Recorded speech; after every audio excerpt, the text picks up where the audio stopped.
Hi friends, మేము గోకర్ణంలో ఉన్నామండి.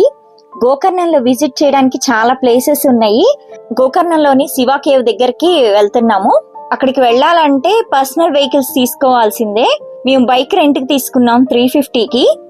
Bike మీద వెళ్తున్నాము. ఈ ఏరియా మొత్తం నిర్మానుష్యంగా ఉందండి. ఇక్కడ అన్ని చెట్లు, ఫారెస్ట్ అన్నమాట.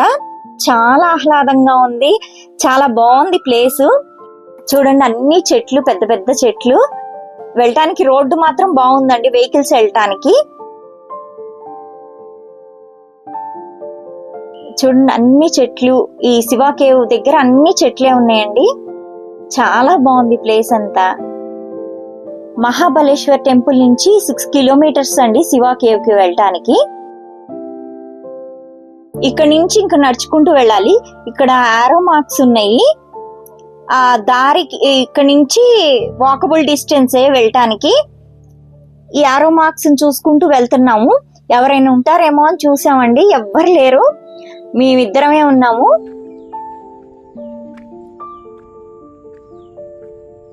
ఆ కేవ్ కు వెళ్ళటానికి దారి ఇలా ఉందండి. ఆరో మార్క్స్ ఉన్నాయి. దారి తప్పకుండా. ఇది అడ్వెంచర్ లాగా ఉంది.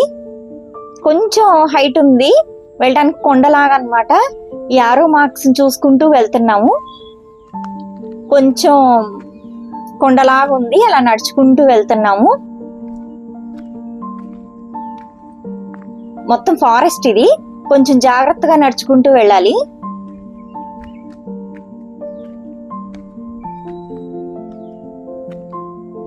ఇదిగోండి ఆరో మార్క్స్. వాకబుల్ డిస్టెన్సే. ఈ ఆరో మార్క్స్ చూసుకుంటూ వెళ్తున్నాం. కొంచెం అడ్వెంచర్ లాగా ఉంది ఇదంతా, కానీ చాలా బాగుంది. ఈ ప్లేస్ అంతా చెట్లతో నిండిపోయిందండి. ఫారెస్ట్ కదా, కొండలాగా ఉంది. మరి హైట్ ఏం లేదండి కొండ. ఇదిగోండి, మనం వెళ్ళే ప్లేస్ వచ్చేసింది. ఇదే శివ కేవ్. దూరంగా కనిపిస్తుంది కదండి, ఇదే శివ కేవ్. చాలా బాగుంది ఇక్కడ ప్లేస్ అంతా. ఇక్కడ కొంచెం ఫ్లాట్ గా ఉంది, మరీ హైట్ లేదు కొండ. మనం నడవగలిగేట్టుగానే ఉందండి ఇది. ఇదిగోండి శివ కేవ్.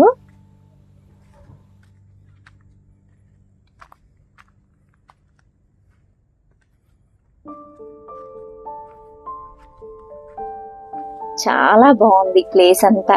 కూర్చోవచ్చు, మనం ఇక్కడే ధ్యానం చేసుకోవచ్చు. లోపల యాక్చువల్లీ శివలింగం ఉందని చెప్పారండి, కానీ ఎవ్వరు లేరు, మేమిద్దరమే ఉన్నాం. మొత్తం చీకటిగా ఉంది, అందుకని మాకు ధైర్యం చాలలేదు. కొంచెం ఈ కేవ్ లోపలికి వెళ్తే కనుక శివలింగం ఉంది, కానీ మేము వెళ్ళాల, ఇక్కడికే ఆగిపోయాము. ఎవరన్నా వస్తారేమో అని వెయిట్ చేసాం కాసేపు, కానీ ఎవరు రాలేదు. వెళ్ళొచ్చు, అక్కడ స్టెప్స్ లాగా కూడా ఉంది. ఇదంతా నిర్మానుష్యంగా ఉంది, మొత్తం చెట్లు కొండ దగ్గర. ఇక్కడంతా ఫ్లాట్ గానే ఉంది, నడవడానికి వీలుగా ఉంది. ఇక్కడంతా కూర్చోవచ్చు. వస్తే కనుక గ్రూప్ లాగా వస్తే బాగుంటది, లోపలికి వెళ్ళొచ్చు. ఇదిగోండి లోపలికి వెళ్ళొచ్చు, కానీ మొత్తం చీకటిగా ఉందన్నమాట. ఇలా స్టెప్స్ ఉన్నాయి లోపలికి వెళ్ళటానికి, కానీ ఎవరు లేరు అని మేము ధైర్యం చేయలేదు లోపలికి వెళ్ళటానికి. ఇదిగోండి మొత్తం ఇక్కడ వరకు మనకు అంతా కనపడుతుంది. అటు లోపలికి వెళ్తే కనుక అక్కడ శివలింగం ఉందన్నమాట. అటువైపు నుంచి లోపలికి వెళ్ళాలి.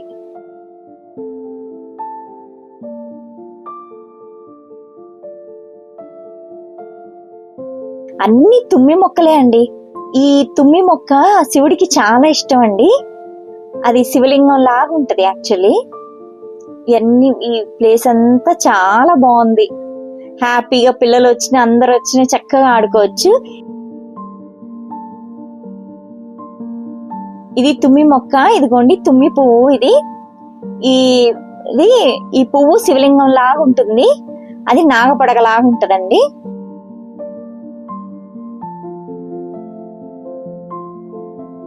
ఇలా ఎండిపోయినవి వేస్తే కనుక మనకు ఆ తుమ్మి మొక్కలు వచ్చేస్తే విత్తనాలు ఉంటాయి అందులో.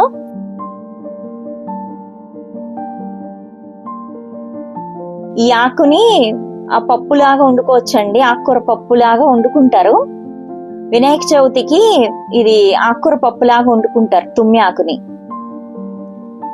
ఇదిగోండి చూడండి, అన్ని ఇక్కడ అన్ని తుమ్మి మొక్కలే ఉన్నాయి, చాలా బాగున్నాయి. ఈ తుమ్మి పూలు తీసుకెళ్ళి శివలింగానికి సమర్పిస్తారనమాట. ఇదిగోండి శివలింగంలా ఉంటది అనమాట. అది నాగు పడగలాగా ఉంటుంది, చాలా అద్భుతంగా ఉంటుంది ఈ ఫ్లవర్. తుమ్మి పూలు అంటే శివుడికి చాలా ఇష్టం. ఇదిగోండి ఇక్కడ అన్ని అయ్యే మొక్కలు ఉన్నాయి, తుమ్మి మొక్కలు ఉన్నాయి ఈ శివ కేవ్ దగ్గర. చాలా బాగున్నాయి పూలైతే. ఇక్కడ కాసేపు వెయిట్ చేసామండి, ఎవరన్నా వస్తే లోపలికి వెళ్దామని. ఎవ్వరు రాలేదు, అందుకని ఇంకా మేము లోపలికి వెళ్ళలేదు. ఇంకా మేము రిటర్న్ అయిపోతున్నాము. శివ కేవ్ మాత్రం చాలా బాగుందండి, చుట్టూతా అన్ని చెట్లే, కొండలా ఉంది.